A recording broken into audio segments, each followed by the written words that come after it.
שלום לכם, אני ממש מתרגש, משום שאריאן רוסקם ההולנדי, הידוע בשם מלך הקנאביס, צייד הזרעים המפורסם, סוף סוף מגיע אלינו למועדון, והוא נמצא כאן איתי עכשיו. אספר לכם קצת עליו. אריאן החל את הרומן שלו עם צמח הקנאביס בשנת 1985, בהיותו בן 19.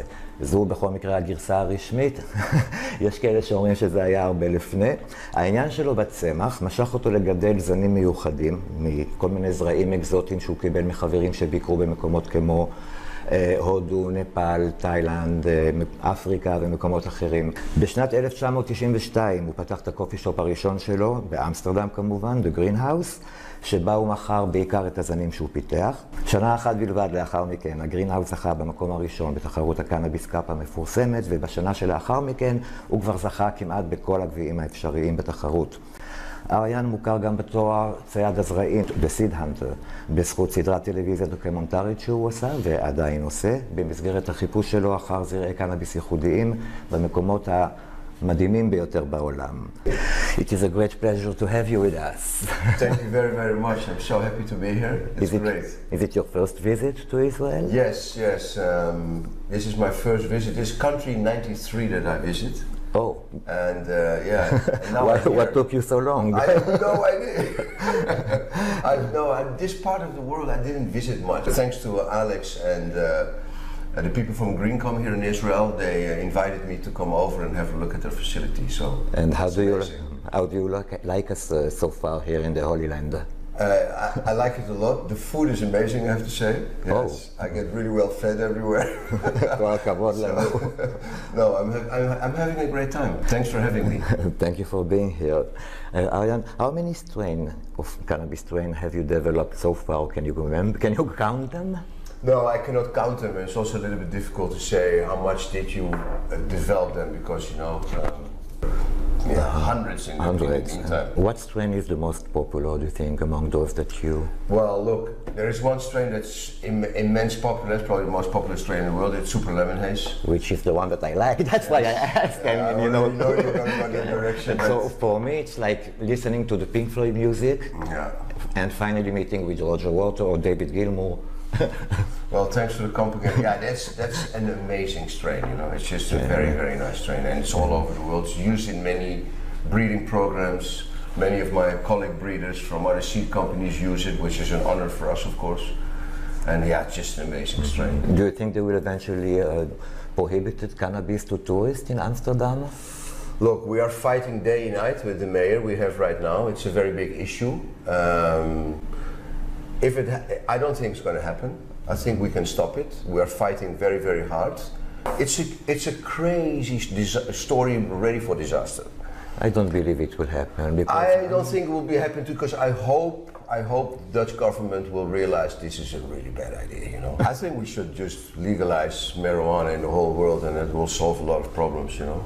I'm also a strong believer that we should teach all our young kids from very early only English in all the schools all over the world, so they can start communicating much better. Yeah. You know, don't speak different languages and then don't understand each other. So on social media they can get together. I think we should just make everything English. You want to speak your own language? It's fine, but do it wherever you want to do it. But not in the schools. One world, one language. Imagine all the people speaking English. I think it will, you know, some people will say, yeah, it's our culture, and I understand all these arguments. Oh, but they can keep the culture. They can keep the culture, you know. Yeah. You do what you want, but school English. You know, it's your first time in Israel, but I heard that your grandfather was involved with saving Jews in the Holocaust. Yeah. Well, he was more involved in. My grandfather was one of the leaders of the very famous February strike against the Nazis in Amsterdam. My grandfather had a quite high job at the municipality of Amsterdam, and they were in charge of giving the food stamps, you know, to people who were hiding everywhere. They needed extra food, of course, so they brought extra food stamps, so they were in charge there. My grandfather was, until he died, he was 83 when he died, he was a very strong communist. Yeah, I'm a whole different person, but at that time in Amsterdam, the resistance in Holland was the communist people against the Nazis. And until he died, he believed in a communist system I think it's a little bit like kibbutz system, no? Yeah. Where you share everything. It's Exactly. kind of the same, you know? It's a great idea, but I'm not sure it fits the human. I agree with you. I don't think it fits. There's always one dictator who wants to be the boss, no? But the idea that everybody will be equal and get... No, the idea is amazing, especially if you look at our food issue in the planet, you know? If you would have huge corporate farms in the world where you can all work together and get the food distributed in the right way, the system will work, but Yeah. You won so many prizes and trophies for your cannabis strain. What makes them so special?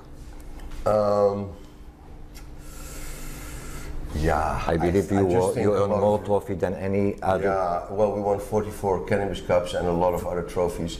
I think, of course, experience is a long thing. I started growing when I was 16. I'm 56 now. I grow 40 years, yeah? Okay. And I remember me growing above a police station in Holland. They had no idea. Even the smell, the police officers didn't know. I think it's the experience. I think it's also the people see my passion. The people see I go to all those countries far away. We had India, we had Colombia, we had Congo, Malawi, Morocco, India. I made 9. We are such a small country. Why Israel is so attractive to cannabis investors and activists all over the world? Why is everybody looking at us? It's not because we have the best weed. No. I hope we can make a little bit of difference when we come. Yeah, the wheat was quite disappointing. I have to say. Yeah. But of course, it's a new industry. It needs time. It's regulated. It's a lot glass houses or greenhouses, how you want to call them. So it's not really high-end indoor. Also, I'm doing with Greencom. We're doing a big pheno hunt to see to prepare maybe some new strains for the Israeli market in 1 year. And then I was talking about the CBD, and you don't see any CBD because, you know, they don't have enough. So they make the normal high THC, which is a shame because you should also have CBD, because I'm a very strong believer that we should start using CBD as a substitute for tobacco. So I'm educating everywhere where I go in the world. So stop with the cigarettes, put half a gram CBD and half a gram weed, and that's how you smoke. Or you put your hash on your CBD weed or whatever, you know. And then here it's kind of technically nearly impossible because of the regulators. So I would really like to call up the government and the regulators to have another look at that. It's a crime against humanity, you know. Not to make it possible to grow CBD here, but to allow cigarettes, you know. Do you think we have a chance for export our Israeli product?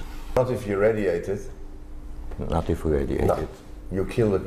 You take a bottle of wine, you bring it to a nuclear plant, you beam it, and then you give it to the clients. We don't want radiated weed. But the Israeli medical cannabis agency is saying that there is no harm to the flower. There's no harm to the flower, which you could argue, but you take away a lot of the taste. You take a lot of the taste and the influence. You know, and I'm also, I am a strong believer that, as we see now, you know, a lot of patients have a lot of benefits with medical marijuana, especially the combination cannabinoids and terpenes. So there's a lot more and more science we see that this interaction between those two are very important. So now you're giving a product to a patient which half of the product you killed. Yeah? And it's the beneficiary of the both, you know? Let's say an entourage effect nearly of the terpenes and the cannabinoids that make a patient better. I'm super convinced about that. When are we going to see you again? I think end of January. Are we going to see you more a lot down in Israel? We're going to make sure that the weed we're going to get is going to be just like you want? Unfortunately, not totally, because wheat is radiated in Israel. We can't avoid that. We should have a big talk to the regulator about that. I also would really quickly like to see this country to grow recreational, you know, and so people use less cocaine and use less alcohol. So smoke a little bit more. I think that's one of my main missions on this planet. because I think it's the most healthy product we can all take and be happy and, you know, don't harm ourselves. So my mission is really to make sure that this whole world is regulated and if can legalized. So when do you think legalization will happen and when we can freely smoke and buy it recreational? I would say 2025, I hope. 25. Yeah, we can smoke now. Yeah.